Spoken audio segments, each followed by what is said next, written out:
Don Nicholson, you're president of Federated Farmers. Tonight at the Chaplaincy Forum on Climate Change, fairly lively meeting, obviously not a consensus among the people there.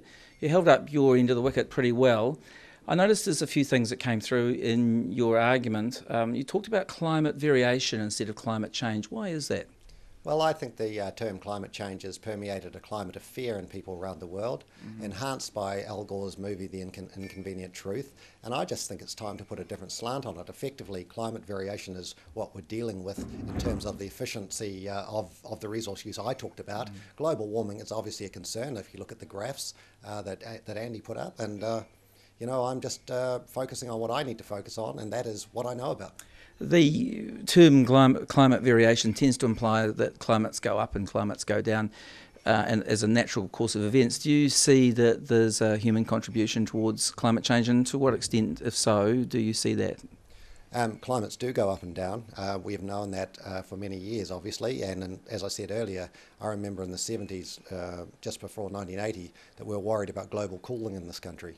It's obviously a variable thing, climate.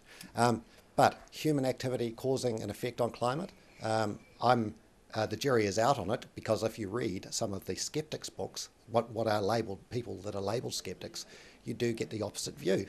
Now, what you also get is that the view of the UN IPCC is different by the IPCC people. They say that the evidence presented to that first document was corrupted, and I want to know who's right. I have no view on it. I just want to know who's right. You laboured the point that we, quote unquote, shouldn't kill the golden goose of the New Zealand economy, which is the farming sector.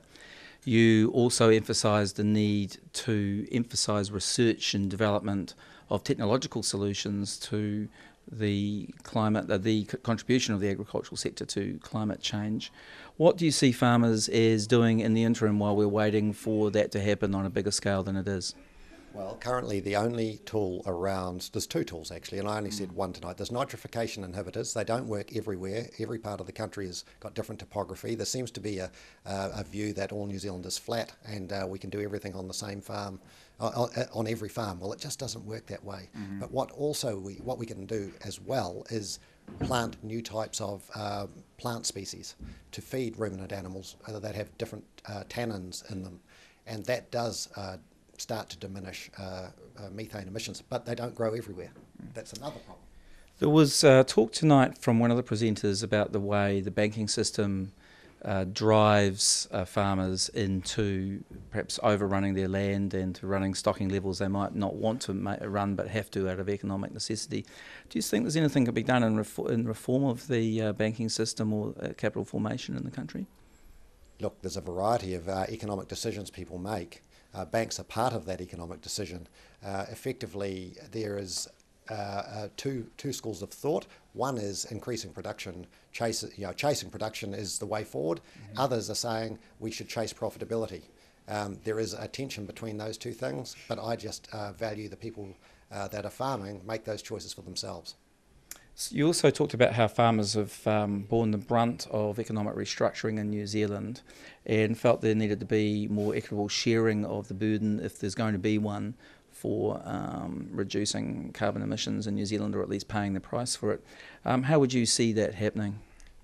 Well, I hate to say it, really, but there is no choice. If New Zealand farmers are expected to mitigate their emissions profile that they have currently, and the tools that we need aren't available universally, or nationwide that is, then I'm afraid you're going to have to pay as a nation to have a reduction in that production system we know as the New Zealand farm, and I think the country's going to have to pay.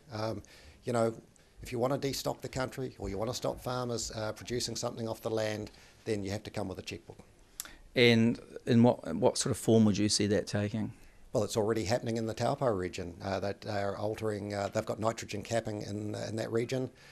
Farmers have to buy the right, effectively, new farmers to buy the right to farm in that region. If that moves around the country, well, that's what I'm just saying. The country has to come with a checkbook, as they have done in Taupo. What, and accept a lower standard of living? No, that's not the issue. The farmers have the ability to move off their land because they've had their land use rights stolen from them. Don, you got howled down at certain points tonight. Is there anything that you'd like to say without anyone talking you down, and message you'd like to put out there on the net for people that are browsing by and want to hear what you've got to say? Look, I enjoyed tonight. I thought it was a great night. I haven't had that company before. I'm very happy that I came. I think the secret to society is not to fear tomorrow, and I really do worry about people that put the climate of fear into the minds of others. I think tonight was useful, but I really do not fear tomorrow as an individual. I've learnt not to, otherwise I wouldn't be doing what I'm doing today. Thank you very much.